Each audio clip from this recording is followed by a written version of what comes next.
আসসালামু আলাইকুম রহমতুল্লাহ। আজকের এই ভিডিওতে আমরা আলোচনা করব চিকিৎসা বিজ্ঞানের আরও একটি গুরুত্বপূর্ণ যন্ত্র রেডিওথেরাপি সম্পর্কে। রেডিওথেরাপি কি, কিভাবে কাজ করে এবং এটি কোন কোন কাজে ব্যবহার করা হয় সে সম্পর্কে আমরা বিস্তারিত আলোচনা করব। তো চলুন দেরি না করে শুরু করা যাক। রেডিওথেরাপি শব্দটি ইংরেজি রেডিয়েশন থেরাপি শব্দটির সংক্ষিপ্ত রূপ। রেডিওথেরাপি হচ্ছে কোনো রোগের চিকিৎসায় তেজস্ক্রিয় বিকিরণের ব্যবহার।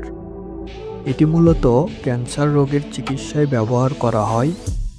রেডিওথেরাপিতে সাধারণত উচ্চ ক্ষমতার এক্স রে ব্যবহার করে ক্যান্সার কোষকে ধ্বংস করা হয়।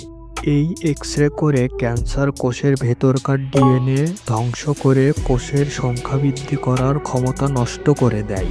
একটি টিউমারকে সার্জারি করার আগে ছোট করে নেওয়ার জন্য কিংবা সার্জারির পর টিউমারের অবশিষ্ট অংশ ধ্বংস করার জন্যও রেডিওথেরাপি করা হয়। বাইরে থেকে রেডিওথেরাপি দিয়ে চিকিৎসা করার জন্য সাধারণত একটি লিনিয়ার অ্যাক্রেলেটার ব্যবহার করে উচ্চ ক্ষমতার এক্স রে তৈরি করা হয়। শরীরে যেখানে টিউমারটি থাকে সেদিকে তাক করে তেজস্ক্রিয় বিমটি পাঠানো হয়। বিমটি তখন শুধু ক্যান্সার কোষকে ধ্বংস করে দেয় না, তার বিভাজন ক্ষমতাও নষ্ট করে দেয়। বিমটি শুধু ক্যান্সার আক্রান্ত জায়গায় পাঠানো সম্ভব হয় না বলে আশেপাশের কিছু সুস্থ কোষও ধ্বংস হয়।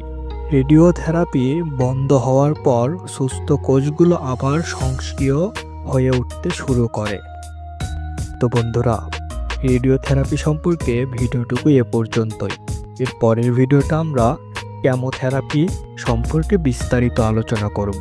ততক্ষণ অবধি ভালো থাকুন, সুস্থ থাকুন, ইতালিওর পাশে থাকুন। ধন্যবাদ।